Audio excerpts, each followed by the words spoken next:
Hi, I'm certified life coach Dewan J of the High Vibrations Only platform.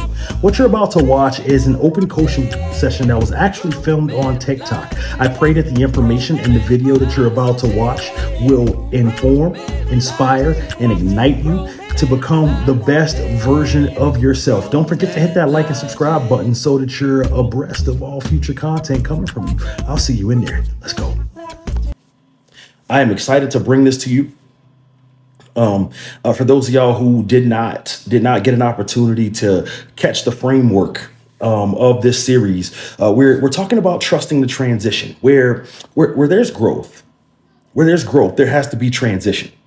Where there's enlarging of territory, there has to be a transition. Where there is healing, there has to be transition. Last week we talked about transitioning the weight. We talked about weight that belongs to you that you need to transfer. We talked about weight that should be shared and weight that belongs to someone else. And now that we've unburdened ourselves, now that we're in a place where we have decided and balanced the weight inside of our lives, let's start to look at the internal. One of yes, it will be on YouTube this week. I'll share that link. I'll start to do better with that. Let's go, contributing to the live goal. Now that we've transitioned the weight, or we know the proper placement of weight, now it's time to start to look internally.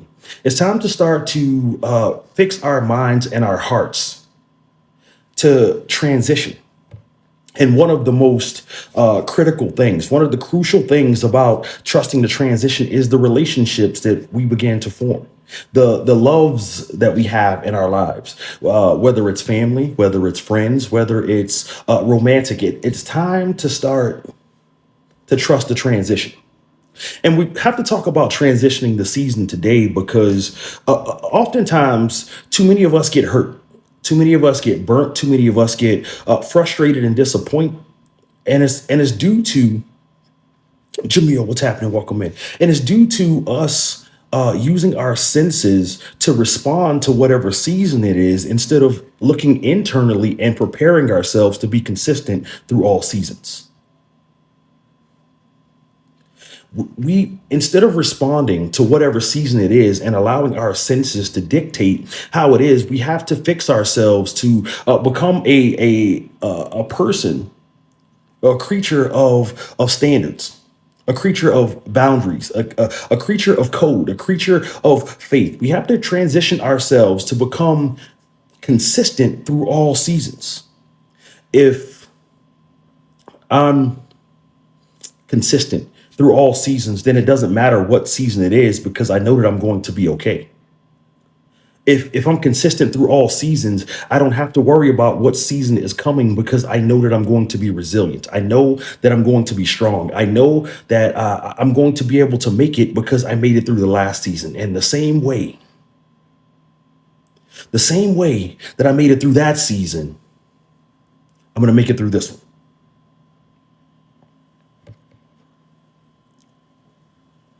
Lexi, what's happening? Welcome in. And those of y'all who have rocked with me for a long time know that I like to start out with a story. But today I thought that Walt Disney could teach this.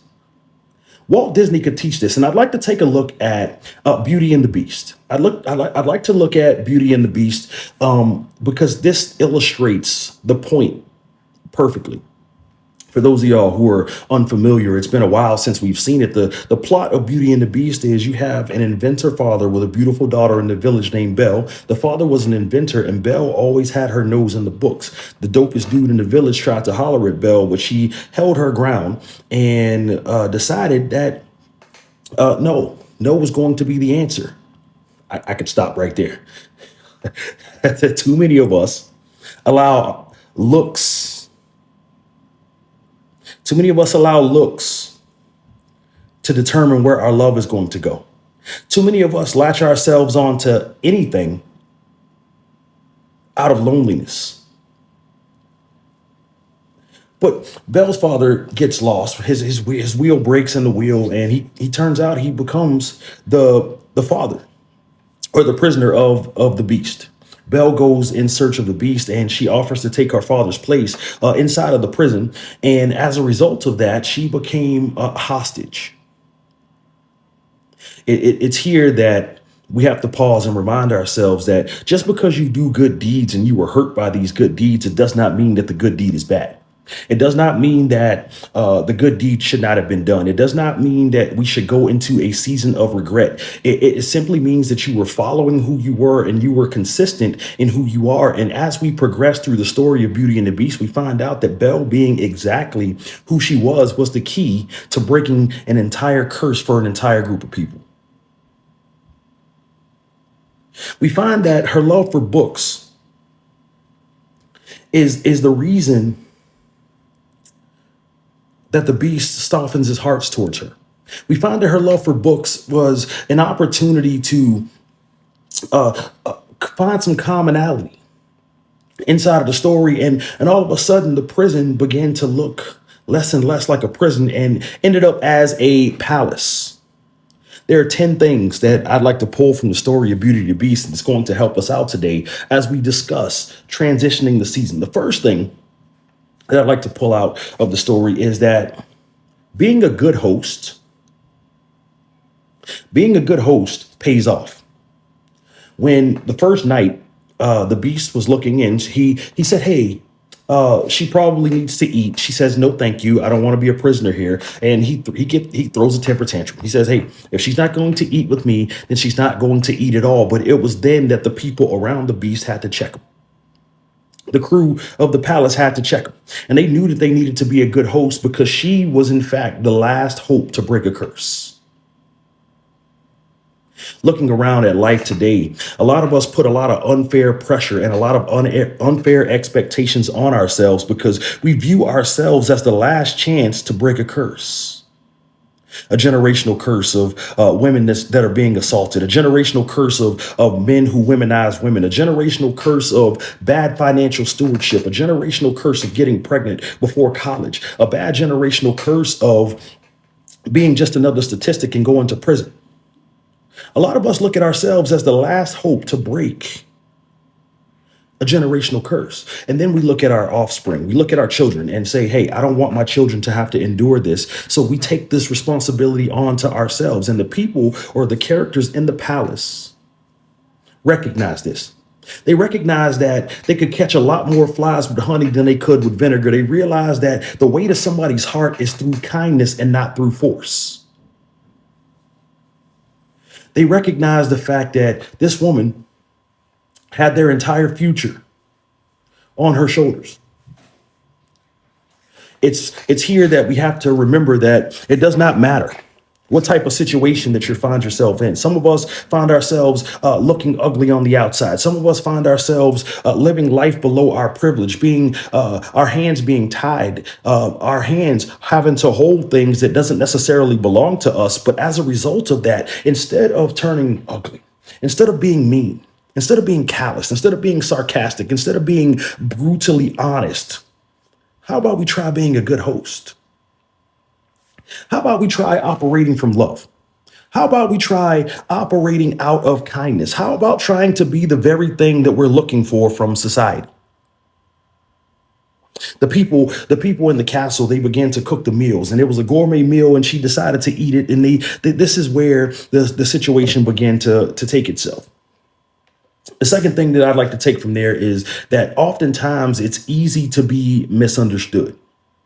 It's easy to be misunderstood. Now, we look at in the beginning, we look at the beast and we say, this man's cruel. Why is he like this? Why is he operating out of this? But as the story progresses, as the book or the movie, whichever, progresses, we begin to understand why he is the way that he is. We begin to understand how the beast has been mocked and he's been scorned and he's been isolated and he's been pushed away. It begins to resemble some of our own lives and our very own communities. And if we're not operating from grace, if we're not operating from a place of empathy, if we're not operating from a place of compassion and a place of love, it's easy to misjudge and misunderstand people that mean well, that mean us no harm, and we write them off, not realizing this could be the answer to our prayers. Not realizing that this is the boss, what's happening. Not realizing that this could be the answer to what it is that we're going through. Not realizing that this is the payoff to the struggle. Not realizing that this is what it is that we have been asking for, but because it comes in packaging that we don't understand or we don't take the time to actually unwrap, we miss the gift. This is the trauma response. This is the hurt response. Even looking at this movie, even myself being completely objective, had a look at this character and I'm like, why are we doing this? Why is he like this?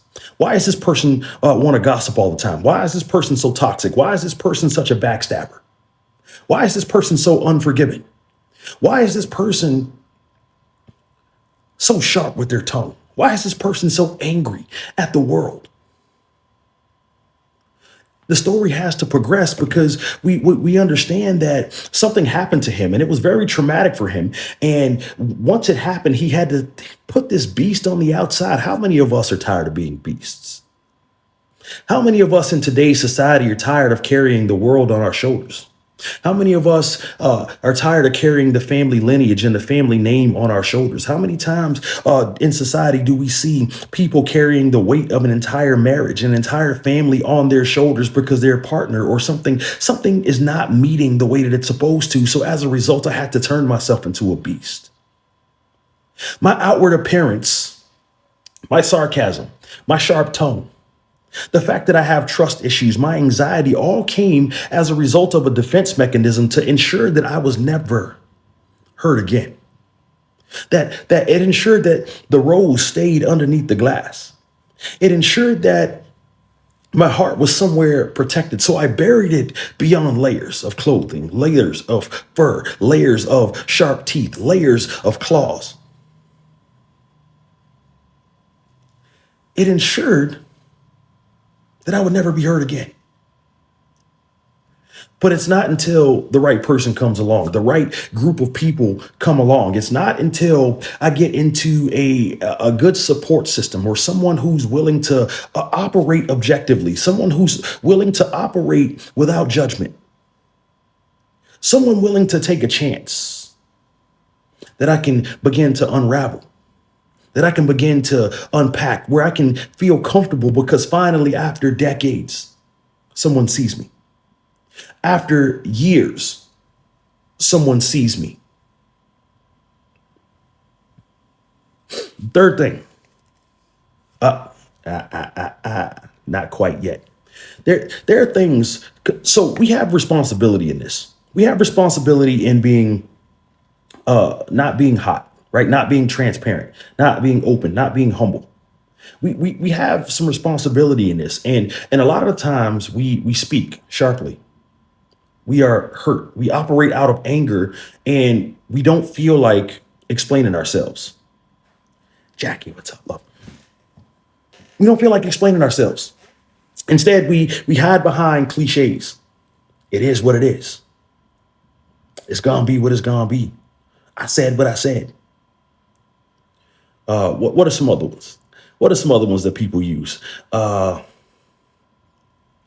don't even, these phrases, you get what you get and you don't get upset. All of these phrases are cute little ways to package up our anger. All of these phrases are cute ways to package up the fact that we're damaged, that we're hurt. And this is what makes these phrases toxic.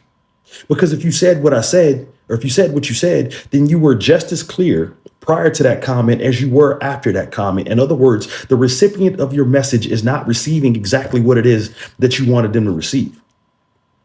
You can't use I said what I said and then complain about not being heard. You can't say it is what it is and then complain about nobody doing anything to help you.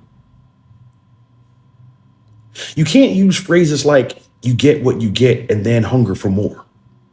There's hypocrisy inside of these statements. And as a result of that, you are not clear, you're not transparent, you're not humble, and you're not open. So you hide behind this mask and then the hurt further perpetuates itself. Because I can be sharp tongued out here, but my pillowcase knows a different story. I can put on a smile on this app, but my vanity mirror knows a different story. I can say that I'm good and be a pillar of strength on this app, but the phone calls that I'm having tell a different story. I can say things like, it is what it is. I don't need nobody. But my journal knows a different story. My prayers know a different story. We have to stop living in hypocrisy. And anytime that we are in beast mode, anytime that we're in survival mode, anytime that we're in protective or defensive mode, it's here that we become hypocrites because we expect empathy, we expect grace, we expect people to understand and take the time to actually view and see us, but we're not offering any clarity. We're not offering some transparency. And anytime that happens, we're leaving ourselves open to interpretation. And we can't be upset by what's interpreted by our ambiguity. We can't be upset by what somebody reads from our actions or our words. The third thing, we have to be open to change. This comes from Beauty and the Beast because there was a change in dynamic. Nor are we offering what we ask for. Yeah, exactly. Exactly. We have to be open to change. We have to be open to a different way of thinking. The beast was so used to being a beast that he almost fumbled the bag. He almost mishandled Bell. He almost missed his chance to deliver himself from the curse because he wasn't open to change. He wasn't open to a new way of thinking in the beginning. He wasn't open to a new way of operating, a new way of wording, a new way of softening himself to present a very clear message. Oftentimes in today's society, we're not open to change because it's been this way since I was a teenager. It's been this way since I was assaulted. It's been this way since I had the abortion. It's been this way since I've been objectified at my job. It's been this way since my husband canceled my voice. It's been this way since fill in the blank. And as a result of that, we're not open to change. But if you're not open to change, how is it that you put yourself in a position to receive anything new? How is it that you put yourself in a place where you want new things? You want a bigger house. You want a bigger car. You want a promotion on the job. You want Mr. Right to present himself to you, but you're not open to receive it. So if some of these things slapped us in the face, we wouldn't know that it hit us because our mind is so closed. We assign qualities of our past to our potential.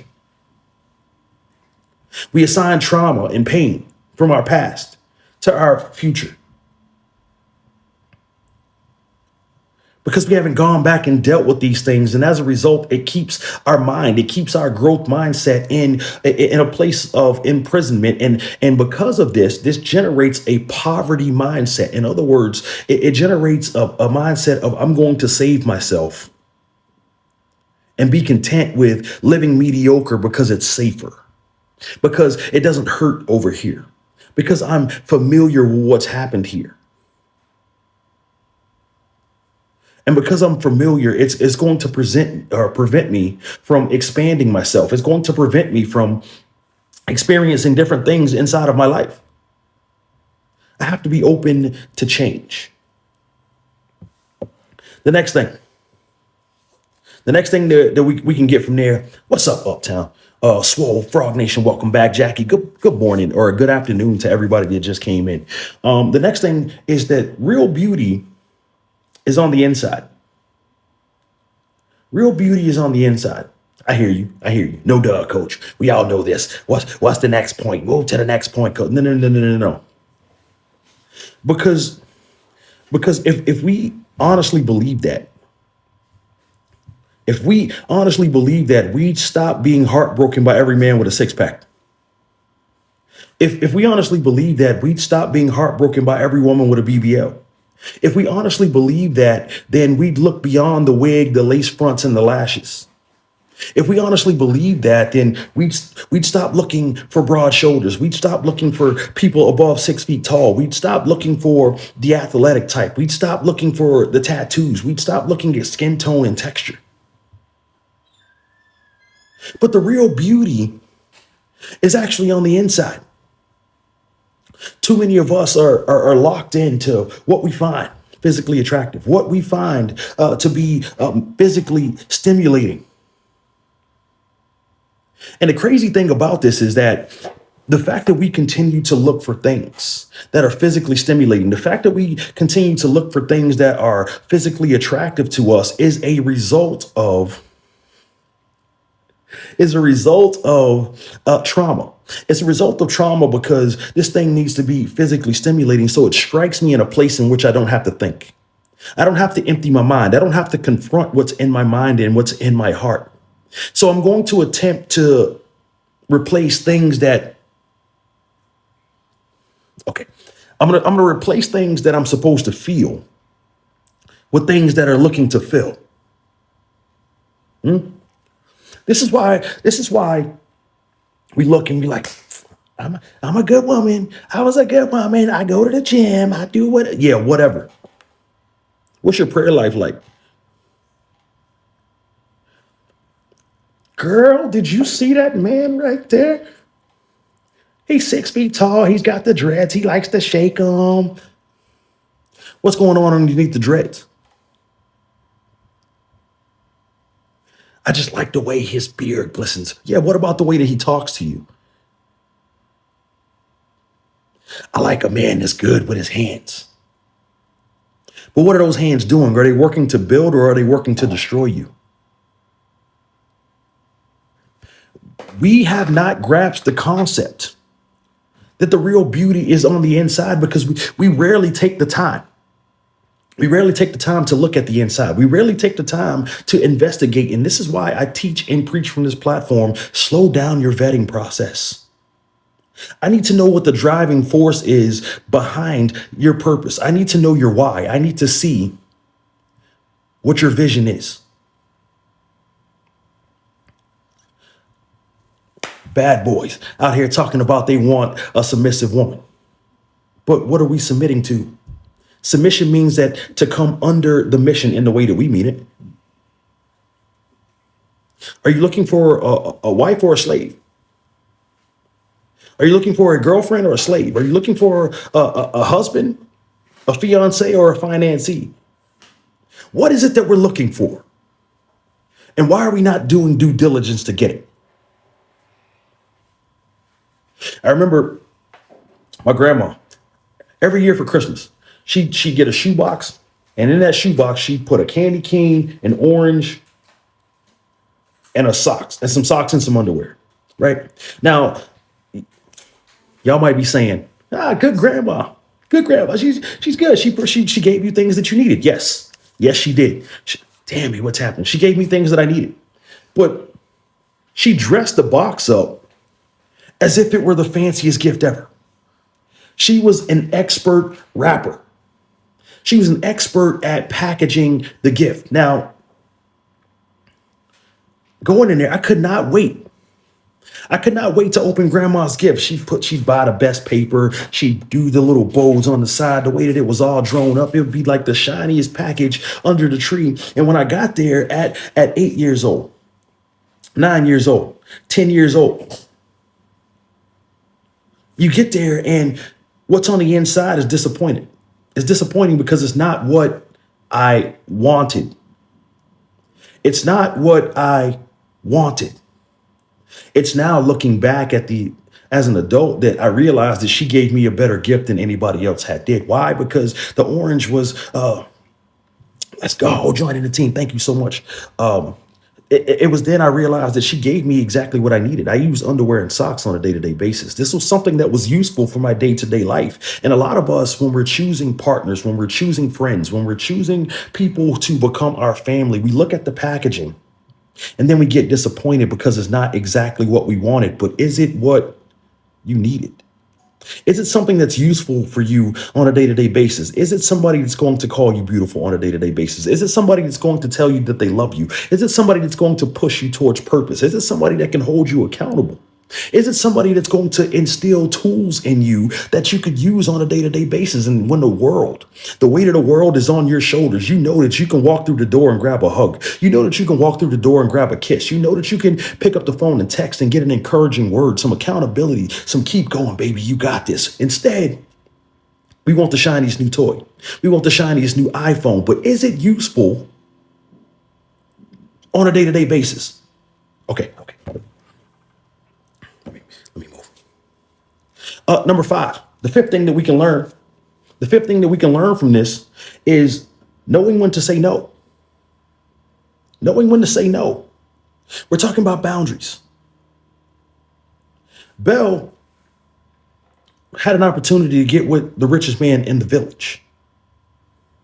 Had an opportunity to get with the best looking man in the village. She would have been the envy of all the women in the village had she settled for Gaston. Had she just settled, she would have been the richest woman in the village, or the envy of all of the village. But because he didn't meet her standards, because she was looking for something different, because she was looking to be touched in a different way, because, or Mika, what's happening?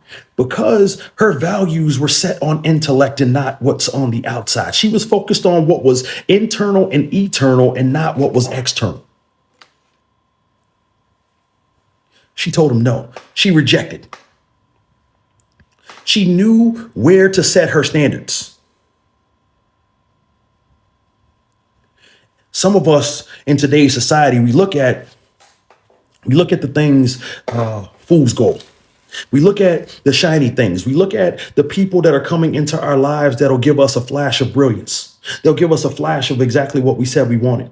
They'll give us a flash of the things that we think that we wanted, but we never look anything further.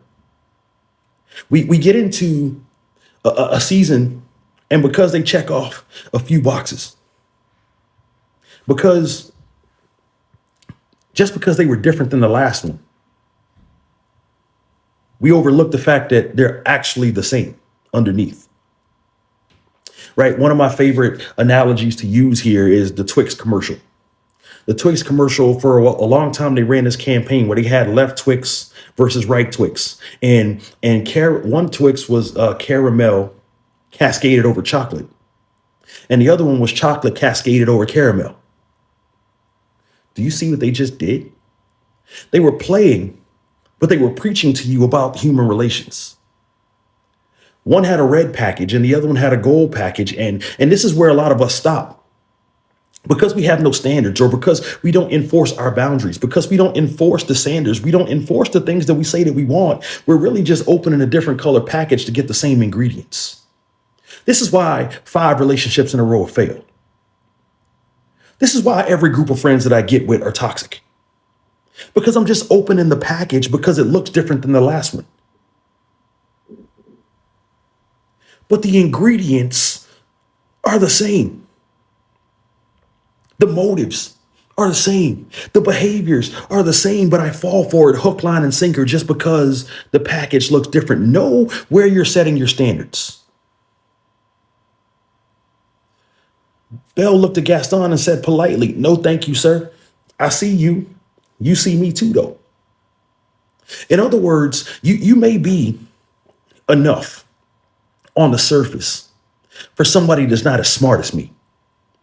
You may be enough on the surface for somebody that's superficial. You may be enough on the surface for somebody that wants to fill their bed. You may be enough on the surface for somebody who is not in a growth mindset. But I'm putting purpose above pleasure. I'm putting purpose above what's temporary. And you look just like the last dude. You look like you can't meet me and stimulate my mind. You look like you can't stir my imagination. You look like You can't capture my heart because you're relying on brawn and I'm looking for brain. You're presenting me something physical and I need something intangible. Know where to set your standards and actually stick to them. The next thing, the next thing to learn, let me leave that alone real quick. That's the next thing that we learn is that loyalty is life saving. Put this on a point. Loyalty is life saving. It would have been easy. It would have been easy for the candlestick and cute little Chip and the dresser and all of these things to abandon the beast after the curse happened. After the curse happened, they could have abandoned ship. They could have gone away. They could have done their own thing. But loyalty is life saving. Had they left right after the curse had taken place, they would have been stuck in that curse forever because Belle would have never experienced the niceness of the castle.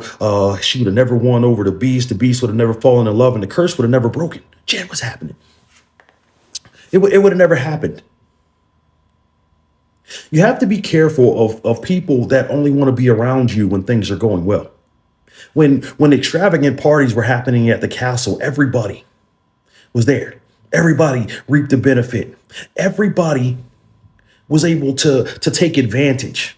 Let's go with the roses. Everybody was able to take advantage, but when tragedy struck, when some adversity struck, they decided to stick there. They decided to stay. But this is what happens when we look beyond physical appearance. This is what happens when we look beyond clout. This is what happens when we look beyond status. This is what happens when you take off the lace front. This is what happens when the lashes come off. This is what happens after the Shiseido runs. This is what happens when the six pack goes away. This is what happens when they aren't quite 6 feet tall. This is what happens when we look beyond what's on the surface. They stayed there, dormant and in the dark. These are the type of people that you need around you. This is the true definition of a support system.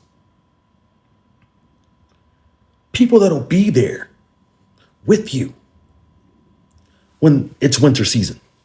People that'll be there with you when the future looks bleak. People that want to earn their keep.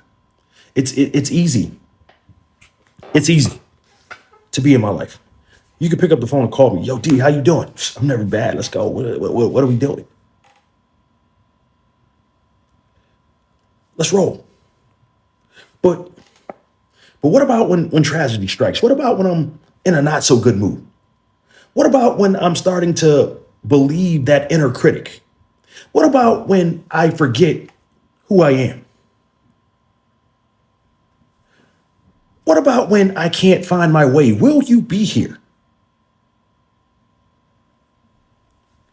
As a result of them staying loyal and nurturing and remembering how kind and how gentle the beast actually was. See, a lot of people like to run from your life because they forgot who you were to them. A lot of relationships turn toxic because they forgot the person that they fell in love with. Yeah, he may be everything but a child of God today, but this was once the person that you loved. This was once a person who you fueled your purpose. This was once a person who captured your heart. And now what has happened? You forgot that you chose this person. You forgot that you chose to be here. You forgot that he brought you a ring. You bought him a baby. You forgot that there was once upon a time where we laughed and joked. You forgot where seeing that person smile was the only thing that mattered to you. You forgot that a hug from them made all of life's problems go away. And now here we are in this toxic and argumentative state. Keys, what's happening? Here we are in this toxic and argumentative state, and I'm disrespecting you because I forgot that you once held my heart. I'm inconsiderate of your feelings because I forgot that I once held your heart. I am now dismissive of the things that you're saying and the things that you're doing. And I've become nonchalant as to the status of our relationship because I forgot that there was once a bond. Complacency has allowed me to forget that there was once a bond. Complacency has allowed me to begin to disregard or devalue what it was that we built over these years. But because there was a love there, that love then brings loyalty, and that loyalty brings longevity. And because I'm loyal, and because there's a love there, and because there's longevity there, I'm going to stick around and see you through this dark season because I know eventually this curse is going to break. Eventually, okay, I'm getting amped up and I'm trying to talk to y'all today. All right. Loyalty can be life-saving. The next thing is persistence. Persistence is key. Persistence is key. That's the next thing we have to learn from Beauty and the Beast, right? Persistence, as in, we saw persistence two ways. We saw persistence from Gaston with the wrong intent. But then we saw persistence from Belle with the right intent. You have to be careful about what we're calling annoying. We have to be careful about what we're calling hating or overbearing or controlling. It's easy to throw these buzzwords out in today's society. It's easy for us to look at what someone's doing and say, oh, they're so annoying. Oh, they're overbearing. Oh, they just want to control my life. What if I experience what you're experiencing before and I'm doing this out of love? What if I'm actually not hating? What if I see something coming down the road that you don't see or that you refuse to look at? What if I'm persistently attempting to stay in your life because I see the self-sabotage happening and I want better for you? What if I'm being persistent? Smoke, what's happening, my guy? What if I'm being persistent because I want to see you win? What if I'm being persistent because I know that you're better than that? What if I'm being persistent because the way that you're acting is going to lead to destruction? It's taking you out of the person that I used to know. It's taking you away from the character that I've built, that I've watched you build. It's taken away from destruction of the business. It's taken away from credibility as a Christian. What if I'm reminding you of who you are to save you from yourself? If you're going to be in my life and you're going to make it to the holiest of holies, if you're going to have the ability to impact my decision making, I expect persistence. I expect persistence even when I don't want to hear it.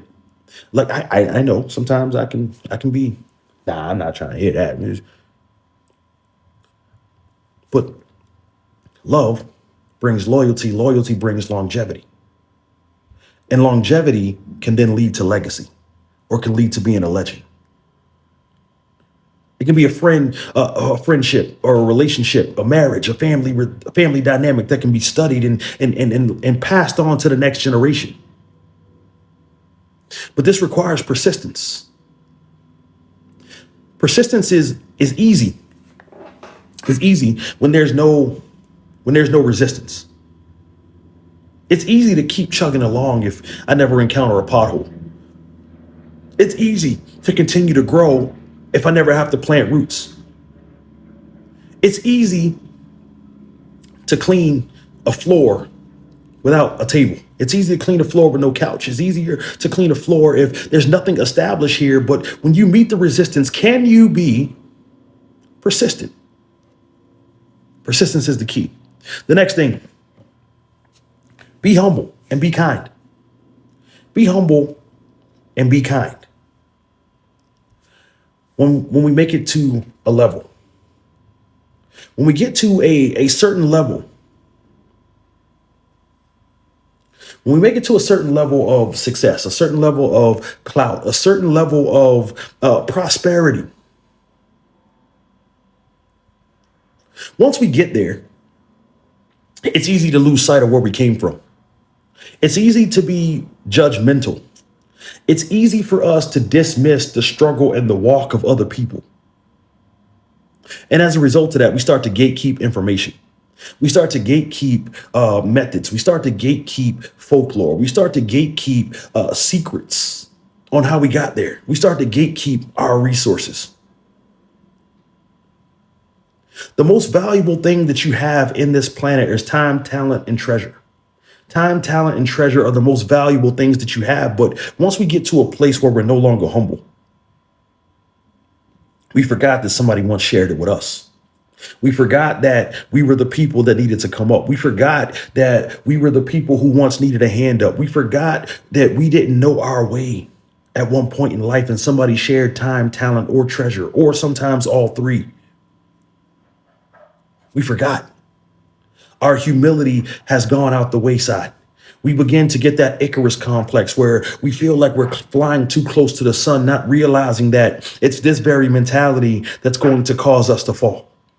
Not realizing that it's this type of mentality that's going to put us in the wrong season. It's this mentality that's going to destroy everything that we've worked to build, excuse me. Time, talent, and treasure. The next thing is surprise and delight. Surprise and delight. Now, what I love about the story of Beauty and the Beast, what I love about the transition piece, a lot of people think that the transitional piece was when Belle and the Beast danced, right? This wasn't the transitional piece, right? Catch it now. You can hear it. A tale as old as time. You can hear it, right? You would look at this as the transitional moment, the pivotal moment, but it wasn't. The actual transitional moment in this story was when the Beast noticed what Belle liked and then he opened up his library to her. Sometimes we're looking, sometimes we're looking for things in the wrong places, which is it causes us to put trust in the wrong people. It causes us to surround ourselves with the wrong people because we're looking for the right thing, but we're looking for it in the wrong place. Belle, the entire movie long, she got in trouble. She got in trouble in the village for having her head in the books. When the prisoner or when the Beast was asking her what it was that she wanted, he actually paid attention. It's here that I got to pause and caution you. If the people that you're surrounding yourself with are not paying attention to your desires, then you're in the wrong place. And you'll find yourself in prison and not in a palace. You'll find yourself punishing yourself instead of pushing towards purpose. The Beast looked and was like, oh, you like books? Oh, here, I have all the classics here. Be happy here. A lot of us look towards materialism and materialistic things, and it puts us in the wrong season because what we don't realize is that the thing that the person is actually looking for, you have in abundance already. And this is why I can take confidence in coming on here every week and tell you that you are enough, that you are qualified enough, that you are capable enough, that you are worthy of love, that you are, and you have the ability to give and to receive love because oftentimes what the person that you want is looking for, you have in abundance already. There was millions of books inside of the library, millions.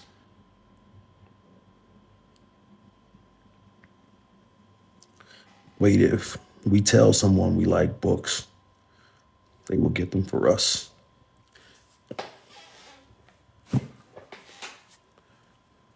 It depends on their feelings towards you. Are they paying attention to your desires? Are they paying attention to your needs? Are they paying attention to the things that you're asking for? Because the book was the metaphor, but it was really about so much more. Your thing may not be books. Your thing may be,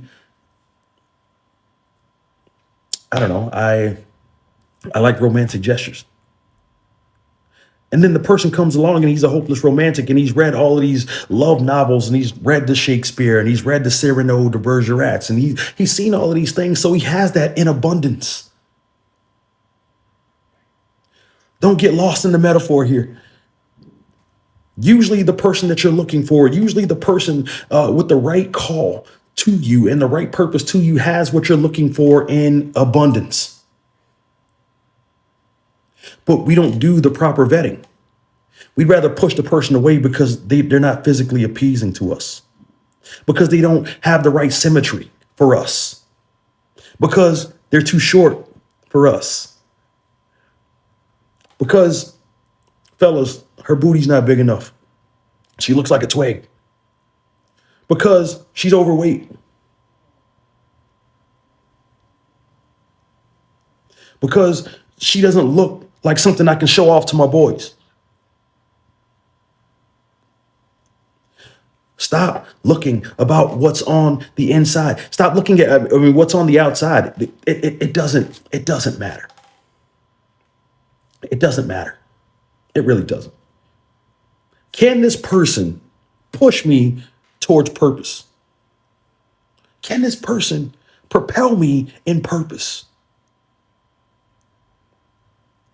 Because once I'm operating in purpose, once I'm operating on purpose, this brings a level of fulfillment. This fulfillment allows me to be happy within myself. And once I'm happy within myself, I can contribute to this other person's happiness. And once I contribute to my partner's happiness, we begin a lifestyle and a cycle. Instead of being toxic and yelling at one another, we can begin to pour into one another. Instead of arguing all of the time, we are both in alignment with assignment. And this always leads to the happily ever after.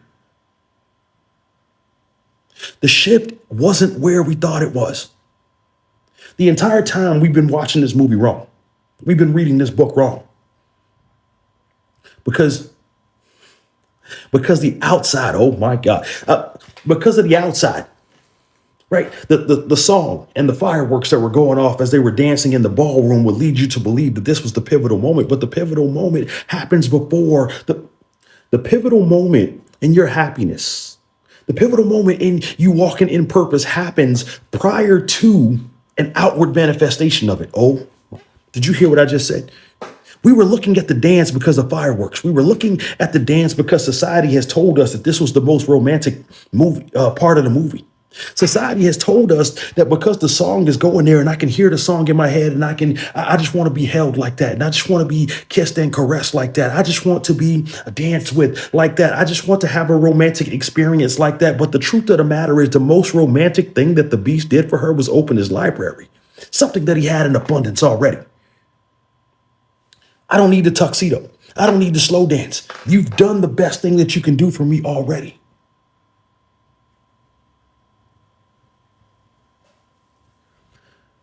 The slow dance happened because she was already starting to love him, because he had already touched her where she needed.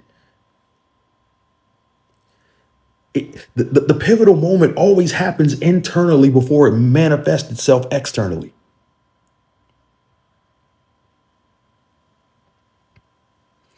Ooh, this might be a two-parter. I'm getting okay. The surprise and delight, right? Personalize the experience. Personalize the experience. It's because I see you. So everybody that gets an opportunity to experience me, regardless if it's friendship, whether it's family, whether it's platonic, whether it's romantic, everybody that experiences me gets a personalized experience. We have to stop making blanket statements. We have to stop putting people under a blanket. We see it. All men are trash. Women ain't nothing but gold diggers. Oh, he light skinned. He must be an F boy. Oh, she liked to wear sundress and got white toes. She must be toxic. Oh, women that wear wigs and lace fronts are this. Women that are too educated are like this. Women that come from the hood are like this. Do you know how much magic that we're missing out on because of these unfair generalizations? Do you understand the beauty of a person that you're missing out on because you have these pre-existing beliefs? Do you understand that your closed-minded and way of thinking has caused you to put a blanket over people, and that blanket, instead of being used as comfort, it's used to suffocate your love life? It's used to suffocate your ability to be loved. It's used to suffocate your purpose. It's used to suffocate your prison. Your peace and your prosperity and your happiness. But because I put the blanket there, the blanket It's supposed to be something that we can both sit on and watch the sunset and a picnic. The blanket should be something that in a Sunday morning when we don't feel like going to work or we don't feel like doing anything, we can cuddle up under this blanket and be comfortable. But instead, because I miss the person and because I put people underneath this blanket, this blanket is used as a privacy screen for my cell phone when I'm tapping on Instagram and I don't want my wife to see. This blanket is being used on the girls' trip when y'all are flying out to Miami and we're going to do things that we're never going to discuss with my husband. The blanket is being used as a divide between us because where I once couldn't get enough of you, I now don't want you touching me. The blanket is being used on the couch because I don't want to be close to you, and no longer do I trust you with the most intimate piece of me. So you have to go sleep in a separate bedroom or a couch. The blanket is now being used as a divide. What was supposed to be a symbol of comfort is now a catalyst for chaos. Because I refuse to personalize the experience. My trust issues have caused me to, hey, you have this blanket and you have that one. I'm gonna bring my own. I'm gonna cover this up. I'm gonna cover that up. I want to, because I refuse to personalize the experience. And because I put everyone under a blanket, no one can be seen as individuals. And as a result of that, we miss out. Nobody likes to be in a place where they're categorized or they're generalized. They're generalized. Nobody wants to be put in a place like that. Nobody wants to be put in a place where a blanket can be thrown over them. Right? I close out every live the same way. I tell you that you're a 1 out of 9 billion. I say this every single live that I have. And if that's the case, and you're 1 in 9 billion, and you're going to take that as an empowerment statement, why are you not offering that grace? Why are you not offering the due diligence? Why are we not doing the investigating to find out that everybody else is also 1 in 9 billion? I have to learn to personalize the experience for everybody.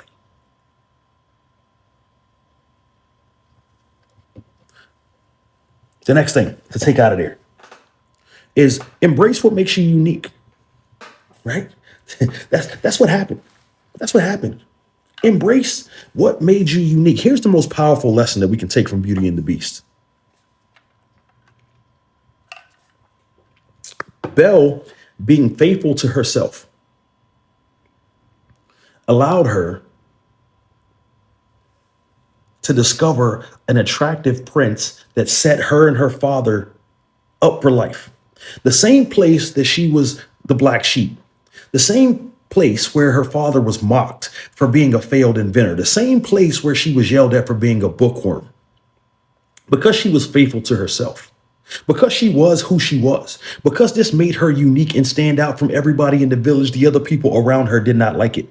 They laughed at her. They mocked her. They scorned her. This sounds familiar, doesn't it? Because you are who you are and you have one of your own weird quirks to people, they laugh at you. They mock you. They scorn you. You've been labeled as the black sheep and put out of what social circles you wanted to be in. You oftentimes been excluded because you have these quirks about yourself. But let me tell you something. Let me empower you here today. If you stay faithful to who you are, your gifts, your talents will make room for you, because she discovered the library. This caused her to put down some of her past pain and some of her past trauma, but her interest didn't change. Her likes didn't change. Her standards did not change. She stayed faithful to who she was. She began to read the books, and as a result of that, she got seen for the first time in a long time. And after she was able to cultivate and she was able to heal the beast, it turns out this man was really attractive and really, really, really, really rich.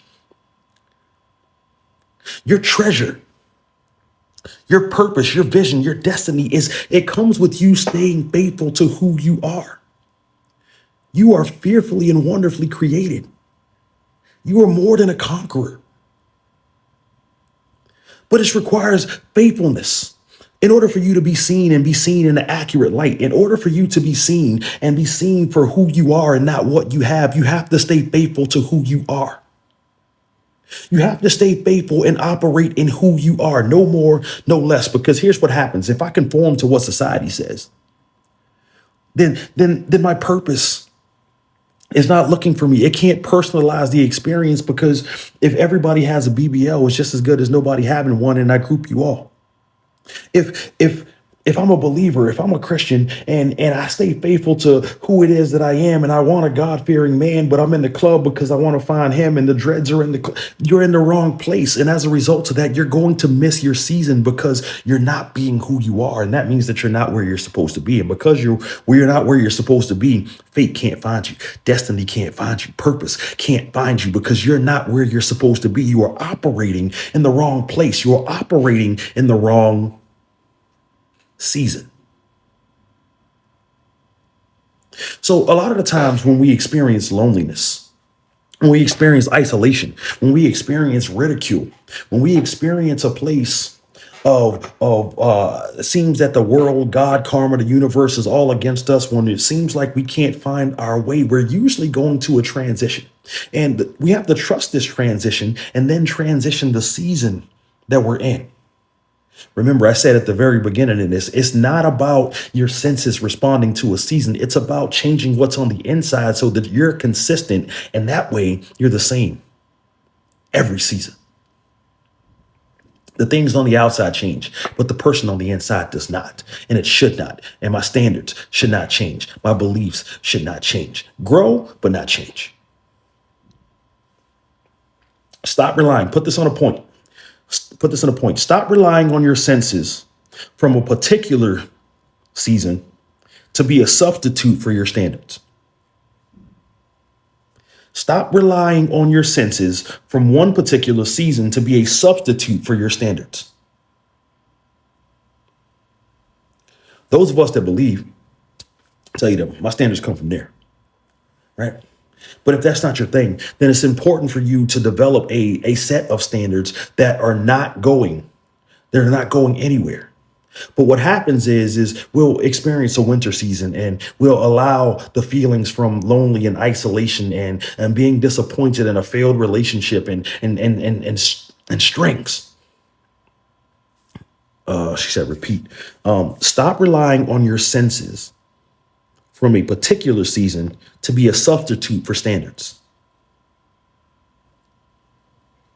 Now, what happens is that our standards start to waver, right? We start to question our own judgment and our own intuition. We'll start to question whether or not our standards are too high. We'll start to question whether or not you're being too hard on people that come into your life. The answer is no. No, you're not. But because you just came out of a winter season and it was lonely during that season, it was lonely during that season, and you don't want to experience that. You're tired of your pillows and your sheets and your bed being cold. You're tired of you're tired of watching the couples on the Instagram on vacation, on vacation. We're in Belize. We're in Dubai. Lovely, and you're wondering to yourself, when is it my turn? And this is what's going to bring us to here, right now. We have to come to a place, right? And let's examine the four seasons. And I can already tell you, I'm gonna have to finish this next week. I can already tell you right now. We have to come to a place where we're understanding the season that we're in. Because a lot of the times what happens, especially in relationships, in the dating market, because two people are coming from two different places with two different perspectives, what tends to happen is they meet in two different seasons.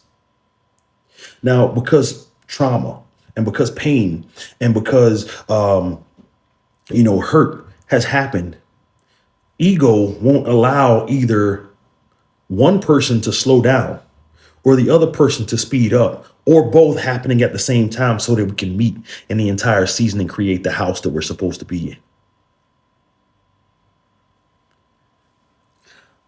in. In a winter season, put this in a point. The winter is where I work. The winter is where I work. Now, seasonally, what happens is the wintertime is known as a dormant season, right? You'll see all of the plants, they go in, right? The animals have stocked up things for the wintertime. Bears hibernate, the squirrels go into hiding. Nature in itself, winter is generally known as a dormant season. And we tend to feel depressed and lonely in the winter season. We tend to feel as if life has abandoned us, but wintertime is dormant in order for you to get to work. In order for you to see roses and flowers in the springtime, you have to plant them in the winter. Wintertime comes after hurt. Wintertime comes after being cheated on. Wintertime comes after escaping an abusive relationship. Wintertime comes after your person disrespected your dream. Wintertime comes after you leave after a lack of consideration. And when we want to cry, which is fine. When we want to be angry, which is also fine. When we want to start to second guess ourselves, this is where we have to stop the train. This is where we must stop and realize that now is the time to get to work. Now is the time where I need to self-discover. Now is the time for me to discover the person that I once was. What are the things that make me happy? What are the things that I enjoy? What are the things that cause me to laugh? What is it that I like? Where is it that my lack of boundaries failed me? Where is it that I got off the train of purpose? Where is it that I've gotten off the train of happiness? Why did I give so much of that person that I don't even recognize myself anymore? When did compromise become sacrifice? When did I become an emotional punching bag? When did I become an emotional doormat? Now is the time to unpack these things because nature in itself is in a dormant season. And a lot of us, instead of doing the work on ourselves, we'd rather just put the blackout curtains up and watch movies and drink ourselves to death. We'd rather go buy some of the finest lettuce and disassociate herbally. We'd rather dust off the old black book, take a scroll down the contact list and see who's still not blocked. We'd rather reach out to exes on Facebook. Hey, what are you doing? See that you're doing well. What are you up to? Further putting ourselves down a rabbit hole, right? Because the people don't mean us any good. Jojo, what's happening? Jerry, what's up? Welcome in. The people don't mean us any good. It's a temporary fix. And it's not even really a fix because this brings more questions than it does answers. In the throes of passion, while you're in the wintertime, Christmas caroling all through the night, adding layers to your depression, adding layers to your doubt, adding layers to you questioning your intuition, all for 45 minutes, all for a good Netflix movie, adding more soul ties to yourself because you don't want to sleep by yourself tonight. Now is the time to do the work because everything else is dormant. And while life has taken a break, while nature has taken a break, while people are taking a break, and most people are inside of their own head, now is the time for you to boss up. The winter time is where you work. It's crazy how we don't recognize wintertime as an opportunity. We don't recognize wintertime as an opportunity for growth. The wintertime is necessary. A lot of us, we look at it, oh, why does it have to be so cold this winter? But the wintertime, it purifies the air. The wintertime is actually what allows the ground to soak up water that's going to fuel that rose bush that you're supposed to be planting. The wintertime is necessary because at no other time during the year is the air as clean. In other words, you're breathing in the purest oxygen. At that point, all of the noise has been drowned out. That's good. Oh, I can't. Oh, okay. Let me move. I'm trying to. If what I'm saying is making sense, put the chats in the jet. Let me put the jets in the chat. I'm trying to paint a picture for you. Wintertime, it might be harder and it might be harsher, but instead of insulating myself, instead of covering myself up, instead of isolating from the rest of the world, it's the time to go to work. It is the time to go to work. When we encounter a winter season, it's an opportunity to discover It's an opportunity to discover yourself. It's an opportunity for you to hammer out the undesirables. It's an opportunity for you to hammer out the undesirables. It's an opportunity for you to refine. It's an opportunity for you to get in tune with the will of God. It's an opportunity for you to realign yourself with purpose. It's an opportunity for you to realign yourself with promise. I know I didn't get it right last season, but winter's coming. And instead of dreading winter, instead of focusing on the lonely nights, instead of focusing on what you don't have, now is an opportunity to enlarge your territory. Now is an opportunity for increase. But the winter's cold. The winter's cold, and I just need somebody. The winter's cold, and it's lonely here. I wish that I had somebody to hunker down with. Truth of the matter is, that person passed you in the summertime, but you were too busy being a hot girl. That person passed you in the summertime, but you were too busy being a hot boy. That person passed you in the summer, but how is it that you want somebody to cuddle with in the winter when you're not preparing the house all summer? Okay. All right. Without winter, we miss the necessary rebuilding process. It's in the wintertime. There's certain things that don't grow, right? They're supposed to blossom in the springtime, which means that I have to plant them in the winter. There's certain things that I have the ability in the wintertime to do. There's certain things that the winter points out about myself. Maybe I'm not dressed in enough layers. My thickness of skin and the layers that I need to protect myself are exposed in the winter. I have to trust the transition. And if I work on the inner me and stop being my enemy, then I can be consistent through all the seasons. It does not matter what's happening on the outside if I'm right on the inside. It does not matter what society is saying if I'm focused in the right place. It doesn't matter what culture has going on if my code is up to par. It doesn't matter how much I'm gossiped about. It doesn't matter how much I'm trash talked. It doesn't matter what people are gossiping about and what they're saying about me. It does not matter because I'm building something. The winter time is where you work. Because after every winter, there's spring, and we love spring. This is when we start to do the cleaning out. See, we're wrong. It's a spring cleaning, but it really should be a winter cleaning. We do a spring cleaning every year, but spring is the time where things begin to blossom. Remember back in the Beauty of the Beast story, I told y'all that the transitional point was the library and not the actual slow dance. It was the library and not the actual slow dance. In other words, why am I waiting till I'm starting to see something bloom before I start to make room for the bloom? Before I can start to make room, I have to clear the dead plants out. Why do I have to wait? If after every winter there is a spring, why do I have to wait till spring happens before I start to cleaning out stuff that no longer serves me? Before I start to cut off friendships? Why do I have to meet new friends before I cut toxic ones off?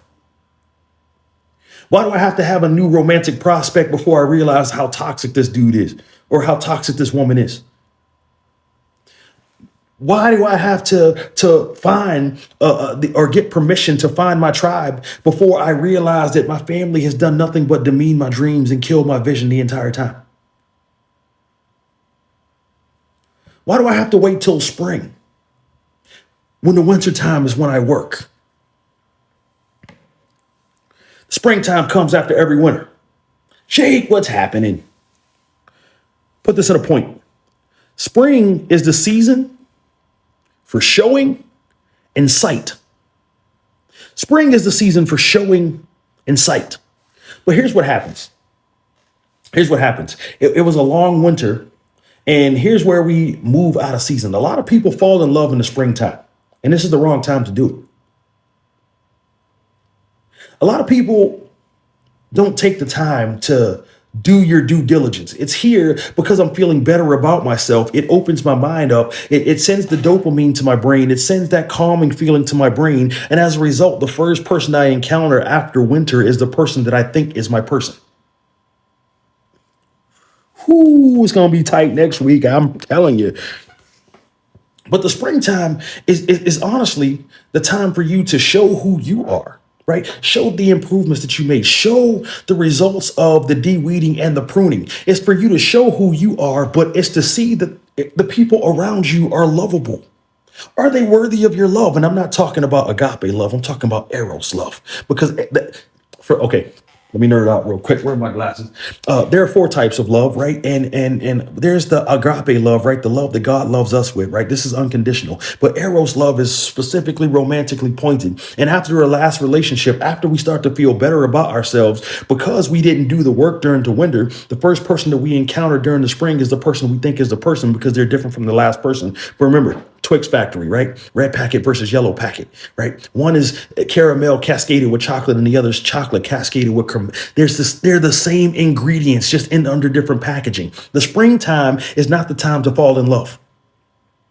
The springtime is the time where everything is beautiful. The springtime is the time when the roses are in full bloom. In other words, I can show you who I think you want to see. And just because I'm different from the last guy, I can have your heart. And if I can get your heart, then I can have your mind and I can have your body. Because you just left winter.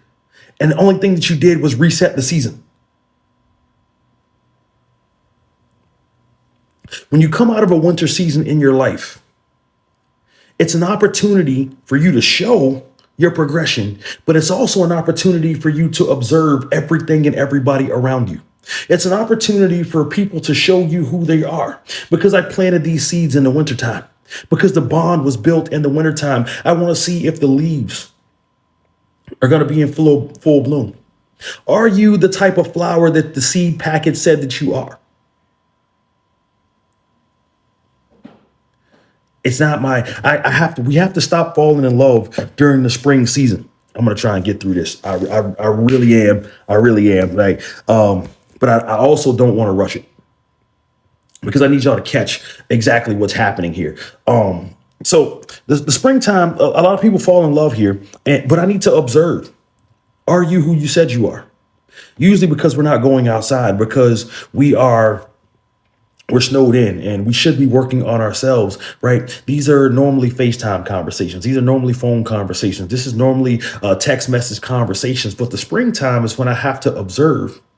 Are you exactly who you said you are? Are you coming as promised? Are you as determined as promised? Can I be the number one option in your life? Can you push me to purpose? Are you determined to get to know me? Are you determined to give me the things that you said that you were going to give me? Are you the type of person who operates in integrity? Are you the type of person who generates respect? Are you the type of person that can protect? Are you the type of person that can come to me with a solid plan and then ask for my submission and not demand it? Okay. Yeah. We're going to come back. See, the thing about springtime. So spring is the season of proof. See, here's the thing about winter. In the wintertime, it's nighttime longer than it is daytime. So I have to rely on other senses other than my sight. I have to sense things in the wintertime. I have to go by what I'm hearing. I have to go by what I'm smelling. I have to go by what I'm feeling in the wintertime. But in the springtime, what happens? It becomes a lot more daytime than it is nighttime. So now I have an opportunity to observe. And these seasons are supposed to not contradict or contrast one another. They're supposed to work in conjunction with one another. So now I have all five of my senses in use. I'm supposed to observe. Are you worth the type of love that I can put out? Remember, I'm talking eros love, not agape, right? Okay. Are you worth the type of love that I can give? Because when I love hard. But if I don't do the due diligence to ensure that you're worthy or that you're capable or have the brain capacity to handle this kind of love. I'm going to love in error. And as a result of that, I'm going to give the wrong person or the person in the wrong season, the right type of love, and they're not qualified to handle it. And this is where we have conversations with ourselves to saying, I was a good woman to them. Yeah, but we met in the wrong season. And because I was in this season, you were in this season, and I didn't slow down for whatever reason, and you didn't speed up for whatever reason, we didn't meet to make the house that we're supposed to be under. We can't be covered because both of us are in two different seasons. And instead of waiting on one to catch up, or instead of running to catch up, I didn't do it. And as a result, we can't complete the roof. Truth of the matter is, fellas, if you like being a hunter and you encounter a woman and she's a season ahead of you, why are we not running to catch up?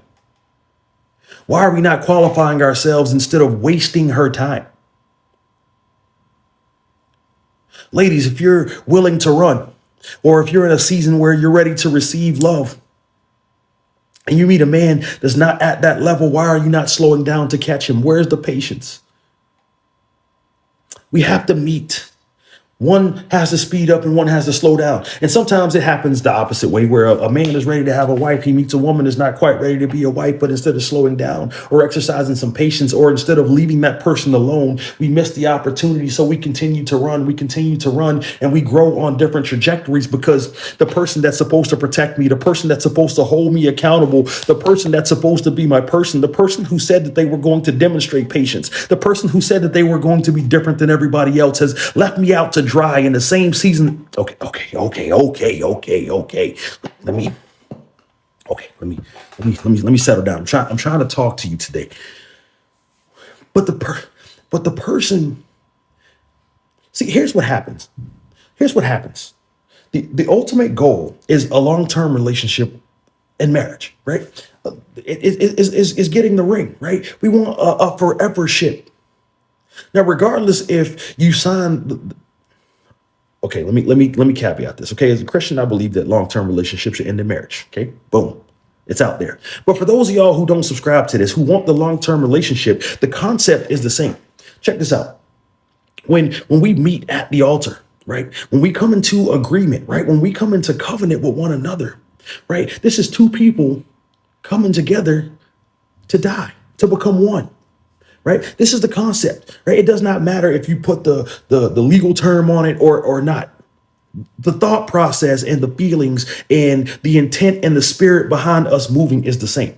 So in order for that to happen, this person has to agree to die and this person has to agree to die in order for the betterment of one another, to become one. Okay, so if this is going to happen, how can I join myself to someone that I'm running ahead of? Or how can I join myself to somebody who I refuse to catch up to? How can I? All right, this got deep. Okay, okay. All right. Listen, part 2 next week. We're gonna do the seasons. Okay, we set the framework today. Beauty and the Beast was a good teacher for us today, but we have to get to a place where in the springtime we're not falling in love because of what we lacked in the winter. Just because you get a new toy, it doesn't necessarily mean that that's the toy you're supposed to be playing with in that particular moment.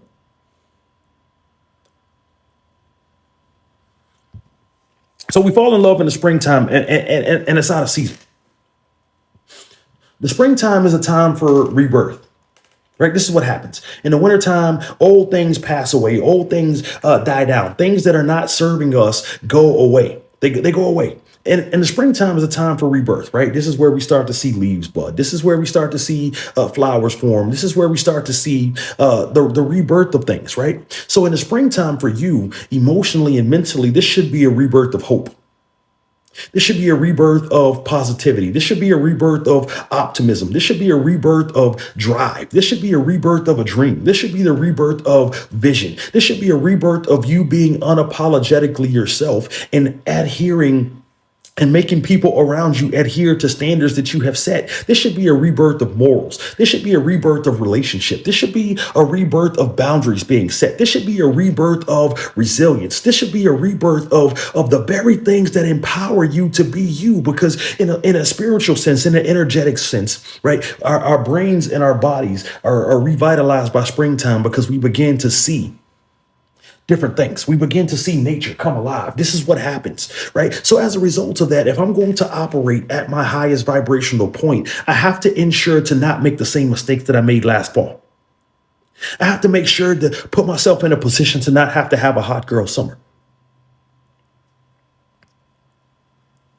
Too many of us in today's society, we don't do the work all winter. And then in the summertime, you're going to say that we're outside, but it's the summertime that you're supposed to be preparing the house for winter. You want to be coated up in the winter. You're tired of cold beds. You're tired of being lonely. You're tired of being isolated. Well, you're worried about a hot girl summer and what culture is all doing. You're worried about a hot boy summer and what culture is doing. You're worried about being outside. You're worried about keeping up with the Joneses. You're worried about being outside so much that you're neglecting what's in the house. You're forgetting the seasons come after summertime. You're forgetting that summer is actually one of the shortest seasons. You're forgetting while you're having fun that you're actually not doing work on yourself. You're forgetting that while you want to be outside and be out there, you're projecting the wrong image. You're forgetting that as I project the wrong image, it puts me in a position to attract the wrong type of person. And because that wrong type of person is unwilling to die with me to become one, then I'm going to continue. And I continue this vicious cycle year after year. This is why so many of us have spent so many winters disappointed. This is why we spend so many winters alone. This is why we've been a seasonal winter for 5, 10, 15 years. This is why my relationship hasn't produced any good feeling for the last decade. This is why I've been in an abusive relationship for the last 5 months, last 6 months, last years. And I'm not just talking about physical, I'm talking mental and emotional. This is why I want to love my husband, but I haven't felt anything for so long. It's because we're so concerned.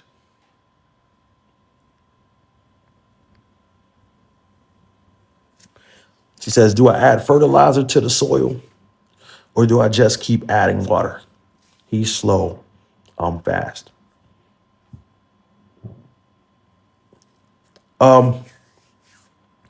It depends on the plant, right?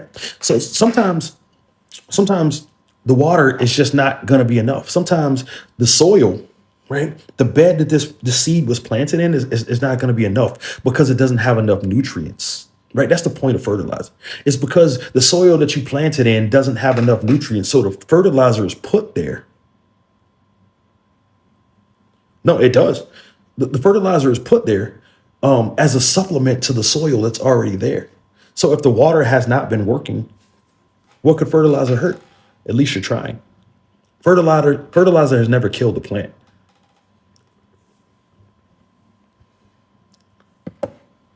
So the day's a lot longer. This now is the time for me to show.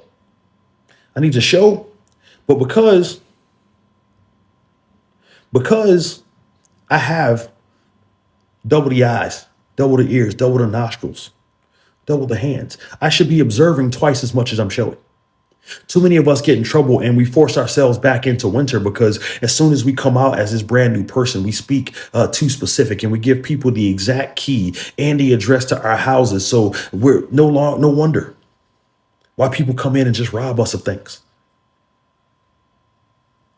Okay, that got a little too deep.